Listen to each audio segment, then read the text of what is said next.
नमस्कार दोस्तों। आज 8 मार्च 2026 का वह ऐतिहासिक दिन है जिसे क्रिकेट की दुनिया में युगों युगों तक याद रखा जाएगा। अहमदाबाद के नरेंद्र मोदी स्टेडियम में 1 लाख से भी अधिक दर्शकों के शोर के बीच भारत और न्यूजीलैंड की टीमें T20 वर्ल्ड कप 2026 के महाफाइनल में आमने सामने थीं। न्यूजीलैंड के कप्तान मिचेल सेंटनर ने टॉस जीतकर पहले गेंदबाजी करने का फैसला लिया था, लेकिन उन्हें अंदाजा भी नहीं था कि भारतीय सलामी जोड़ी आज किस कदर तबाही मचाने वाली है। अहमदाबाद के नरेंद्र मोदी स्टेडियम की वह ऐतिहासिक पिच, जो आज नियति और क्रिकेट के नए कीर्तिमानों की गवाह बनने के लिए पूरी तरह तैयार थी, उस पर भारत की पारी का आगाज किसी महाकाव्य के पहले अध्याय जैसा था। जब अभिषेक शर्मा और संजू सैमसन की सलामी जोड़ी ने मैदान पर कदम रखा तो 1.25 लाख दर्शकों का शोर साबरमती के तट तक गूंज उठा था। पारी के पहले ही ओवर में न्यूजीलैंड के सबसे अनुभवी गेंदबाज मैट हेनरी ने अपनी सधा हुआ गेंदबाजी से दबाव बनाने की कोशिश की, लेकिन संजू सैमसन आज किसी और ही इरादे से क्रीज पर उतरे थे। ओवर की 5वीं गेंद पर बिना किसी विशेष फुटवर्क के संजू ने अपनी कलाइयों और शरीर के ऊपरी हिस्से की ताकत का ऐसा अद्भुत संतुलन दिखाया कि एक लेंथ बॉल को खड़े खड़े मिड ऑन के ऊपर से 90 मीटर लंबा भीमकाय छक्का जड़कर अपना और भारत का खाता खोला।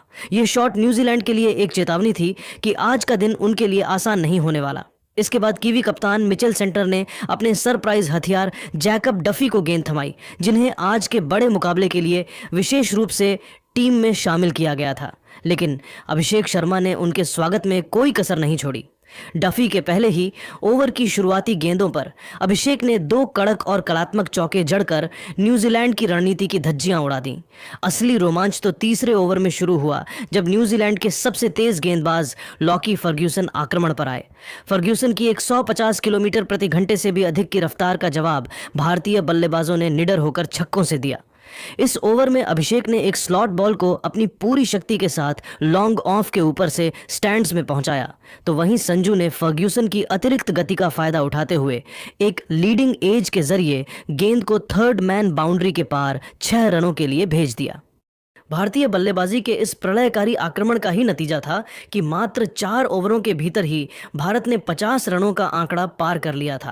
अहमदाबाद के नरेंद्र मोदी स्टेडियम की वह उमस भरी शाम गवाह थी एक ऐसे ऐतिहासिक तांडव की जिसे आने वाली कई पीढ़ियां एक लोक कथा की तरह याद रखेंगी।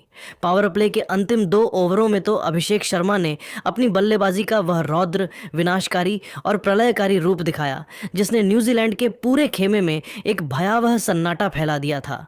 उन्होंने कीवी टीम के सरप्राइज हथियार जैकब डफी को एक बार फिर निर्दयता के साथ अपना निशाना बनाया और मैदान के हर मुमकिन कोने में बाउंड्री की ऐसी मूसलाधार बौछार कर दी कि डफी के पास बचने का कोई रास्ता नहीं बचा था।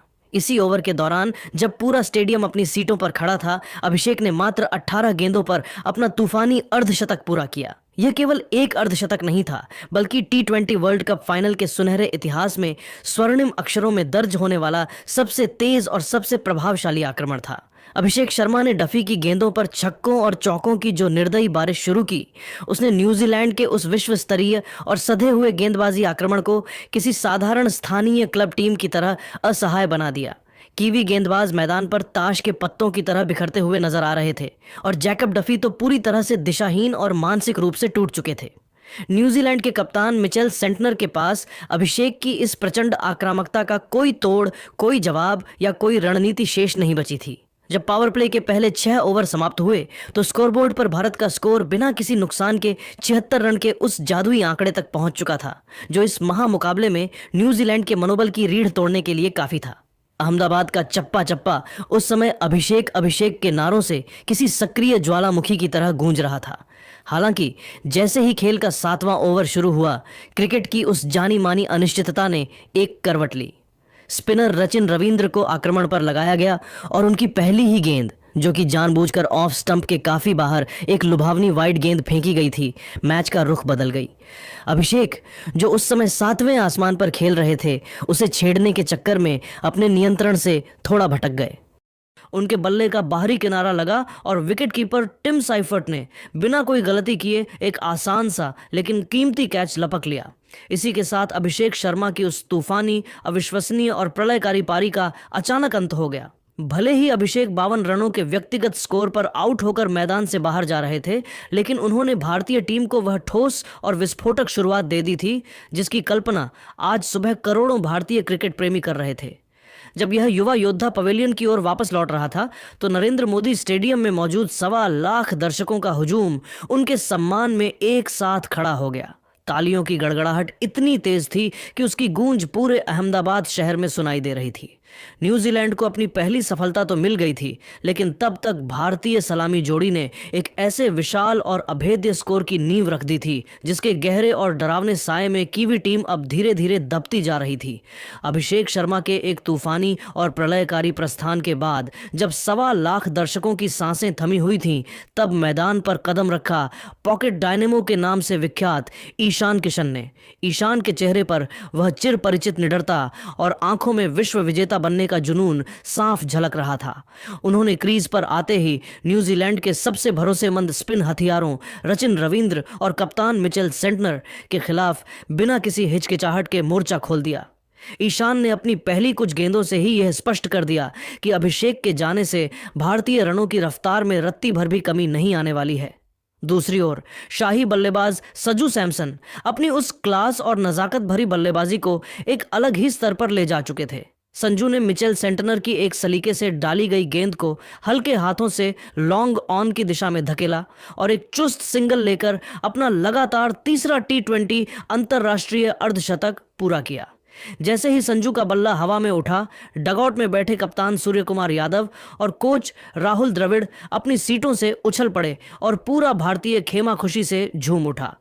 संजू की इस ऐतिहासिक पारी में वह राजसी क्लास और तकनीकी श्रेष्ठता थी जिसे देखकर न्यूजीलैंड के गेंदबाज पूरी तरह से दिशाहीन और बेबस नजर आ रहे थे।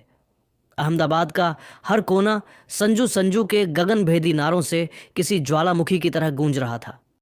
असली तबाही का मंजर तो तब शुरू हुआ जब 11वें ओवर में कीवी टीम के सबसे मुख्य और तेज गेंदबाज लॉकी फर्ग्यूसन को कप्तान सेंटनर ने एक हताश कोशिश के तहत वापस बुलाया, लेकिन संजू सैमसन ने उनके इस निर्णय को एक भयानक दुस्वप्न में बदल दिया।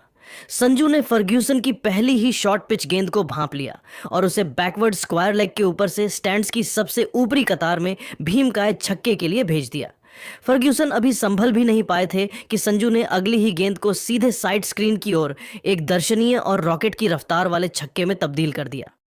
लॉकी फर्ग्यूसन, जो न्यूजीलैंड के सबसे बड़े मैच विजेता माने जाते थे, उनकी हालत का अंदाजा इस बात से लगाया जा सकता है कि उन्होंने मात्र 10 गेंदों के भीतर ही 43 रन लुटा दिए थे और वे मैदान पर पूरी तरह हक्के बक्के खड़े थे। इसके बाद 12वें ओवर की बारी थी, जहां ईशान किशन ने अपना असली गियर बदला। उन्होंने अनुभवी मैट हेनरी की एक चतुर स्लोअर बॉल को बड़ी चतुराई से भांपा और क्रीज का इस्तेमाल करते हुए उसे लॉन्ग ऑन के ऊपर से एक गगनचुंबी और गूंजते हुए छक्के के लिए उड़ा दिया। ईशान का आत्मविश्वास इस समय 7वें आसमान पर था। उन्होंने न केवल कीवी गेंदबाजों की गति का इस्तेमाल किया, बल्कि उनके दिमाग के साथ शतरंज के खिलाड़ी की तरह खेलना शुरू कर दिया था। कीवी फील्डर केवल बाउंड्री की ओर भागते हुए गेंद को स्टैंड्स में गिरते देख रहे थे। जब खेल के 13 ओवर समाप्त हुए तो स्कोरबोर्ड पर भारत का स्कोर एक विकेट पर 171 रन के एक अत्यंत विनाशकारी और डरावने योग तक पहुंच चुका था। संजू सैमसन मात्र 39 गेंदों पर 69 रनों की एक निडर और शाही पारी खेलकर नाबाद थे, जिसमें 5 दर्शनीय चौके और 5 गगनचुंबी छक्के शामिल थे। वहीं दूसरे छोर पर ईशान किशन मात्र 18 गेंदों पर 42 रनों की आतिशी और बेखौफ पारी खेलकर उनका कंधे से कंधा मिलाकर साथ दे रहे थे। भारत का करंट रन रेट 13.15 के उस अविश्वसनीय आंकड़े को छू रहा था जिसकी कल्पना शायद ही किसी ने वर्ल्ड कप के फाइनल में की होगी। अहमदाबाद की वह सुनहरी और ऐतिहासिक शाम अब पूरी तरह से तिरंगे के साए में नीली हो चुकी थी। न्यूजीलैंड के खिलाड़ी अब मैदान पर केवल औपचारिकता निभाते हुए नजर आ रहे थे और उनके चेहरे की लाचारी साफ बयां कर रही थी कि वे हार मान चुके हैं। भारतीय बल्लेबाजों ने इन शुरुआती 13 ओवरों में ही उस विशालकाय और अपराजेय पहाड़ जैसे स्कोर की मजबूत नींव रख दी थी, जहां से अब विश्व विजेता की वह सुनहरी ट्रॉफी भारत के हाथों से छीनना न्यूजीलैंड के लिए किसी चमत्कार से भी परे और नामुमकिन लग रहा था। 13 ओवरों की समाप्ति पर भारत का स्कोर एक विकेट पर 171 रन था और क्रीज पर संजू सैमसन और ईशान किशन की जोड़ी न्यूजीलैंड के गेंदबाजों के लिए काल बनी हुई थी। लेकिन दोस्तों, असली रोमांच, असली ड्रामा और विकेटों का पतझड़ तो 13वें से 18वें ओवर के बीच देखने को मिला, जिसने इस फाइनल की पटकथा को पूरी तरह से पलट कर रख दिया था। आइए जानते हैं 29 गेंदों का पूरा और विस्तृत रोमांच। अहमदाबाद के नरेंद्र मोदी स्टेडियम का वातावरण उस समय अपनी चरम सीमा पर था जब 14वें ओवर की शुरुआत न्यूजीलैंड के युवा सनसनी रचिन रविंद्र ने की। इस ओवर की शुरुआती 3 गेंदें काफी सधी हुई और किफायती रहीं, जिससे ऐसा प्रतीत हो रहा था कि कीवी गेंदबाज रनों की रफ्तार पर लगाम लगाने में सफल हो रहे हैं। लेकिन इसके बाद जो विध्वंसक मंजर देखने को मिला, उसने कीवी टीम के होश फाख्ता कर दिए। क्रीज पर मौजूद संजू सैमसन ने ओवर की चौथी गेंद की लेंथ को जल्दी भांपा और उसे सीधे साइड स्क्रीन के ऊपर से एक गगनचुंबी छक्के के लिए भेज दिया। ये केवल एक शॉट नहीं था, बल्कि इस T20 वर्ल्ड कप टूर्नामेंट में भारत की ओर से लगाया गया 100वां छक्का था, जिसने भारतीय बल्लेबाजी के प्रभुत्व को प्रमाणित कर दिया। संजू यही नहीं रुके। अगली ही गेंद पर उन्होंने अपनी कलात्मकता का परिचय देते हुए क्रीज में थोड़ा पीछे हटकर और एक पैर पर अपना पूरा भार संतुलित करते हुए मिड विकेट के ऊपर से एक और आसमानी छक्का जड़ दिया। रचिन रविंद्र दबाव में नजर आ रहे थे और उन्होंने ओवर की अंतिम गेंद को बल्लेबाज की पहुंच से दूर वाइड फेंकने का प्रयास किया, लेकिन संजू आज किसी और ही मिट्टी के बने थे। उन्होंने गेंद की पिच तक पहुंचते हुए उसे लॉन्ग ऑफ के ऊपर से बड़ी नज़ाकत के साथ उड़ा दिया और लगातार 3 छक्के जड़कर पूरे स्टेडियम को उन्माद से भर दिया। अगले ओवर में पॉकेट डायनेमो ईशान किशन ने मोर्चा संभाला और कीवी कप्तान मिचेल सेंटनर को अपने निशाने पर लिया। ईशान ने सेंटनर की एक फ्लैट गेंद को मिड विकेट के ऊपर से दर्शकों के बीच पहुंचाया और फिर अगली गेंद पर सूझबूझ भरा सिंगल लेकर मात्र 25 गेंदों पर अपना तूफानी अर्धशतक पूरा किया। जैसे ही अर्धशतक पूरा हुआ, ईशान ने अपना बल्ला ऊपर उठाया और आसमान की ओर देखते हुए हाथ के इशारे से अपने इस 50 का भावुक जश्न मनाया। 15वें ओवर की अंतिम गेंद पर ईशान ने सेंटनर को एक करारा स्ट्रेट ड्राइव लगाया, जो बिजली की रफ्तार से चौके के लिए निकल गया और इसी के साथ भारत का स्कोर 180 के पार पहुंच चुका था। लेकिन दोस्तों, क्रिकेट की इस महागाथा में असली और सबसे बड़ा धमाका 16वें ओवर में होना बाकी था, जब अनुभवी जेम्स नीशम को गेंदबाजी के लिए बुलाया गया। इस ओवर ने अहमदाबाद के 1.25 लाख दर्शकों को एक पल के लिए सन्न कर दिया। ओवर की पहली ही गेंद एक लो फुल टॉस थी, जिस पर संजू सैमसन ने एक और बड़ा शॉट खेलने का प्रयास किया। गेंद हवा में ऊंची तो गई, लेकिन बाउंड्री लाइन पर मुस्तैद विकल्प खिलाड़ी कोल मैककॉन्ची ने अपनी बाईं ओर दौड़ते हुए एक अद्भुत डाइविंग कैच लपक लिया। संजू भले ही अपने व्यक्तिगत शतक से मात्र 11 रन दूर रह गए, लेकिन उनकी 46 गेंदों की इस क्लास पारी ने भारत को एक ऐसे सुरक्षित और मजबूत मुकाम पर पहुंचा दिया था जहां से हार की कल्पना करना भी कठिन था।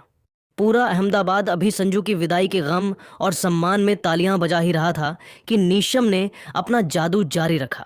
ओवर की 5वीं गेंद पर ईशान किशन भी नीशम की एक और फुल टॉस पर गच्छा खा गए और लॉन्ग ऑन पर खड़े मार्क चैपमैन को एक सीधा कैच थमा बैठे। स्टेडियम में पसरे सन्नाटे को चीरते हुए अगली ही गेंद पर वह हुआ जिसकी किसी भारतीय ने कल्पना नहीं की थी।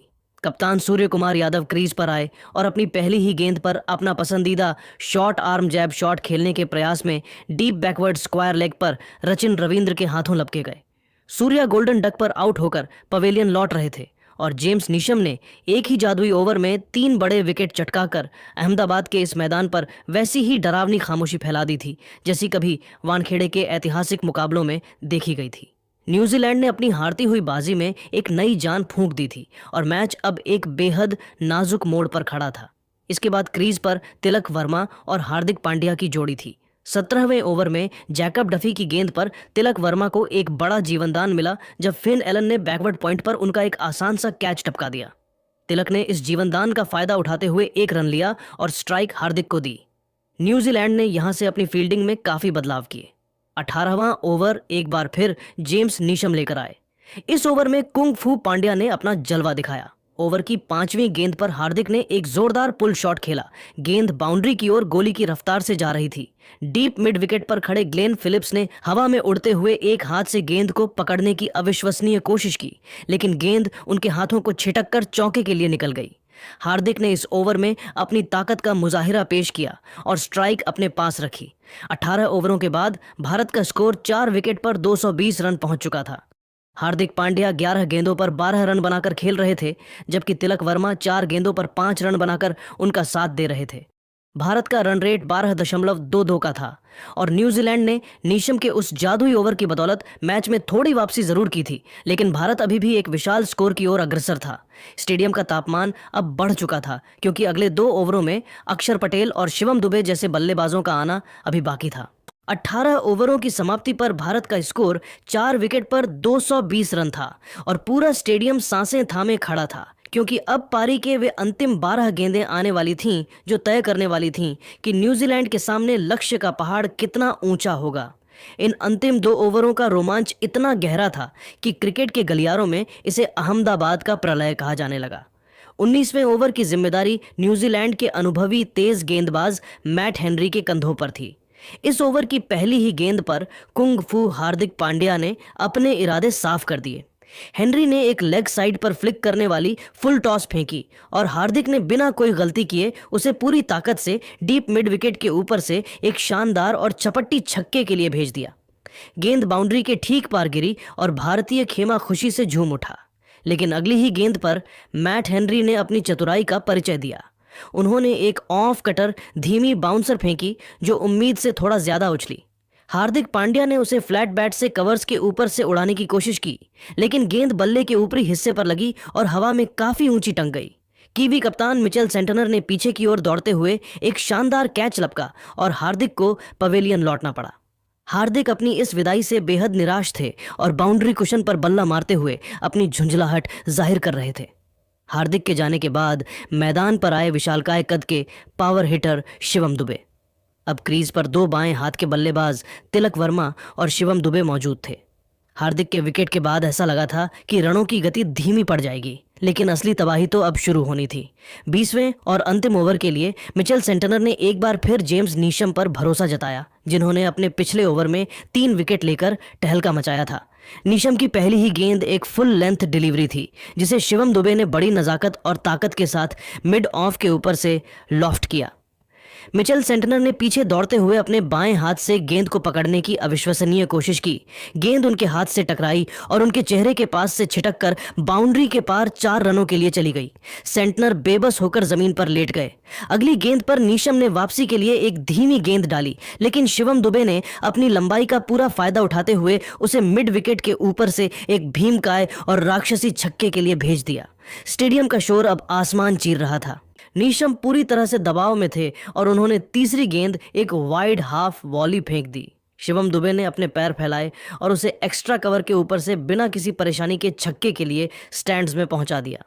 डगआउट में बैठे अक्षर पटेल और पूरी टीम इंडिया खड़े होकर तालियां बजा रही थी। चौथी गेंद नीशम ने लेग स्टंप पर शॉट फेंकी, जिसे दुबे ने बड़ी आसानी से पुल करते हुए फाइन लेग की दिशा में चौके के लिए भेज दिया। इसी के साथ भारत का स्कोर 250 के पार पहुंच चुका था, जो T20 वर्ल्ड कप फाइनल के इतिहास का सबसे बड़ा स्कोर बन गया। अंतिम गेंद पर नीशम ने यॉर्कर डालने की कोशिश की, लेकिन वह डीप एक्स्ट्रा कवर की दिशा में चली गई और शिवम दुबे ने एक और चौका बटोरकर भारतीय पारी का अंत गौरवशाली तरीके से किया। शिवम दुबे मात्र 8 गेंदों पर 26 रनों की एक ऐसी विध्वंसक पारी खेलकर नाबाद लौटे जिसने न्यूजीलैंड के गेंदबाजों का मानसिक संतुलन हिला दिया था। दूसरी ओर तिलक वर्मा भी 6 गेंदों पर 8 रन बनाकर डटे रहे। निर्धारित 20 ओवरों की समाप्ति पर भारत का स्कोर 5 विकेट पर 255 रन पहुंच चुका था। संजू सैमसन की 89 रनों की शाही पारी, ईशान किशन का 50, अभिषेक शर्मा का तूफानी अर्धशतक और अंत में शिवम दुबे के उस 4-4-6-6-4 के तांडव ने अहमदाबाद की मिट्टी पर एक ऐसा हिमालयी लक्ष्य खड़ा कर दिया था जिसे पार करना न्यूजीलैंड के लिए लगभग नामुमकिन लग रहा था। पूरा स्टेडियम अब तिरंगे के साये में डूबा हुआ था और हर भारतीय प्रशंसक को यह विश्वास हो चुका था कि आज विश्व विजेता का ताज भारत के ही सिर सजेगा।